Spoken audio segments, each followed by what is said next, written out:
लगभग मैं सभी बहुत सारे चेहरों को बहुत अच्छी तरह से जाना बनारस में जो भी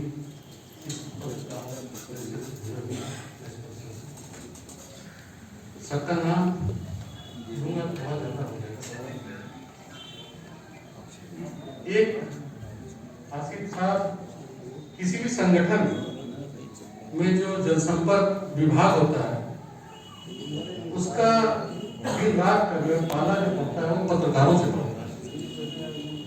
आसिफ साहब ने बोला बहुत अच्छी चीज है कि हम लोग भी चाहते हैं कि हमारे किसी भी संगठन में जो भी जनसंपर्क विभाग के लोग होते हैं उनका मूलतः जो काम होता है वो संगठन के छवि का निर्माण करने का काम होता है। लेकिन ऐसा भी नहीं है कि हमारे संगठन में अगर कोई कमी हो उस कमी को उजागर भी आप करते हैं और सुधार करने का भी काम हमारा होता है। तो पत्रकारों का एक जो संबंध होता है हमारे विभाग से वो बहुत ही पुराना, बहुत ही सुखद, एक दूसरे के प्रति हमारे बड़े आदर होते हैं, हम एक दूसरे के बहुत नजदीक होते हैं और कार्य के दौरान और कार्य के बाद भी हमारा बहुत संबंध जो होता है वो निजी संबंध भी होता है संगठन के अलावा भी। आज मैं जब यहाँ आया हूँ बहुत सारी चीजों को बोल सकता हूँ, लेकिन समय को देखते हुए मैंने अपने जीवन में जो दो तीन चीजों को मैंने देखा। मंडल प्रभारी के रूप में मंडल हमारे मैं मतलब कुछ भावनाएं हैं, उन भावनाओं को अगर मैं यहाँ पे आज बोलूंगा, एसडी सिंह साहब का नाम मैं कभी नहीं लेता क्योंकि कार्यक्रम है, औपचारिकता है तो नाम भी लेना होगा। मैंने इनको हमेशा एक अपने अभिभावक के तौर पे देखा है। मुझे आज भी याद है हमारे मित्र, उनकी पत्नी बहुत ज्यादा प्रसव पीड़ा में थी और उन दिनों बनारस में चिकित्सालय में स्थिति बहुत ही नाजुक थी। तब आप पत्रकार प्रेस परिषद से भी नहीं जुड़े थे, लेकिन जो एक अच्छा इंसान होता है वो कहीं ना कहीं अपनी छाप छोड़ जाता है। उस दौरान बनारस के बाकी चिकित्सालय के डॉक्टर हड़ताल पे थे, बीएचयू बंद था, कलचौरा बंद था, स्थिति इतनी खराब थी कि जच्चा और बच्चा दोनों का ही जान संकट में था। ये पहली मुलाकात थी साहब से मेरी, मिलना जुलना लगातार होता था, लेकिन जब आप कभी किसी के नजदीक नहीं जाते हैं तो आपको उनकी अच्छाई और बुराई पता नहीं चल पाती। 3-4 लोग थे, लोगों ने चर्चा किया इन्हें एसडी सिंह साहब को सूचित किया जाए, शायद इनके एक मित्र हैं, उनका एक चिकित्सालय है, प्राइवेट निजी उपचार नर्सिंग होम है, अगर उनसे बात कर लिया जाएगा तो निश्चित रूप से इस समय माँ और बच्चे दोनों सुरक्षित होंगे। फोन लगाया गया, मुश्किल से बहुत ही मुश्किल से 2 मिनट में आप आ गए। आते ही निर्णय जो लेने की क्षमता होती है, इन्होंने बोला कि आप बताइए क्या क्या करना है। हम लोग ने अपनी परेशानी बता दी, हमारे पास कोई रास्ता नहीं था आगे क्या करना है, किसी के पास कोई सोचने समझने की क्षमता नहीं थी। जो माँ थी उसकी स्थिति बहुत खराब थी, वहां 3-4 पुरुष ही लोग थे, गार्जियन के रूप में तुरंत एम्बुलेंस में लिए और उपचार नर्सिंग होम में चले गए। वहां जब ये गए तो इनके मित्र थे, उनसे डॉक्टर साहब से इन्होंने बात की, तत्काल जो भी इलाज था उसको त्वरित गति से करवाया, ऑपरेशन नॉर्मल शायद हुआ।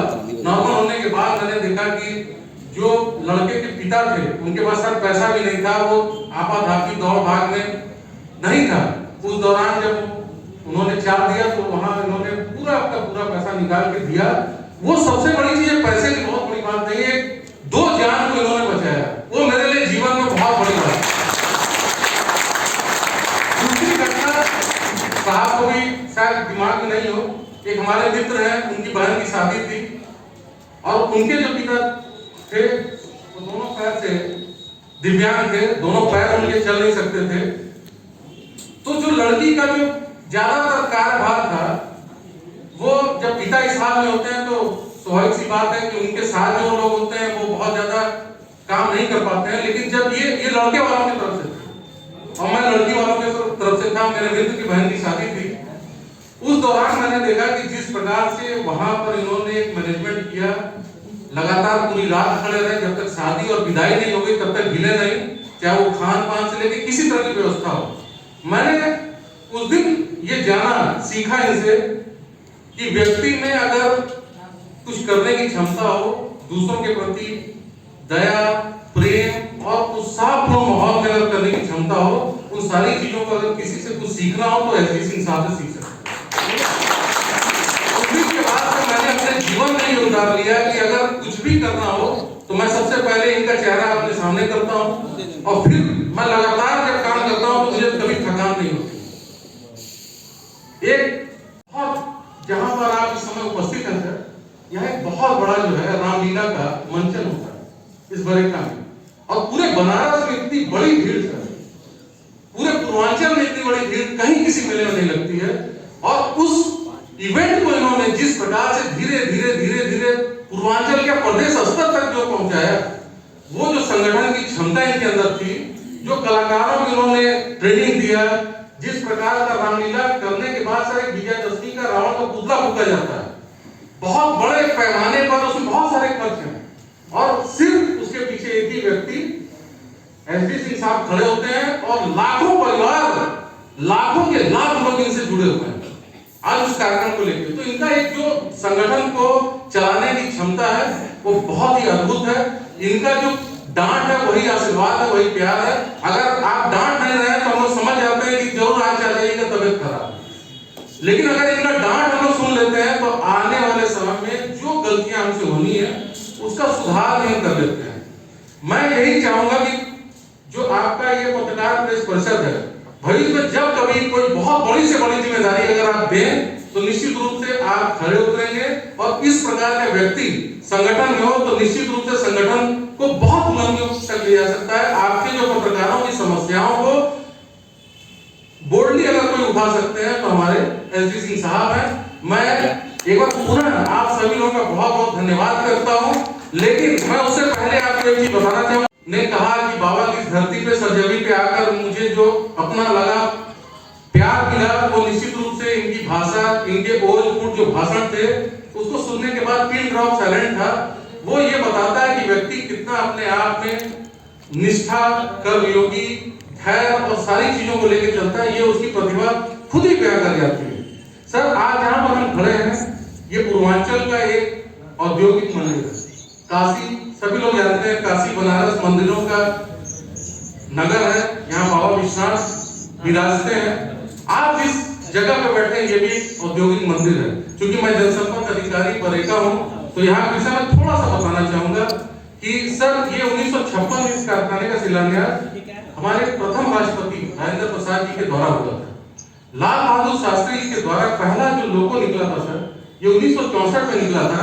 आप सभी को जो 1964 में WDM2 जो निकला था आज भी आपके चौराहे पे वो सुशोभित है। 1964 में जब बना तो 50 साल बाद इस लोगो को खोजा गया।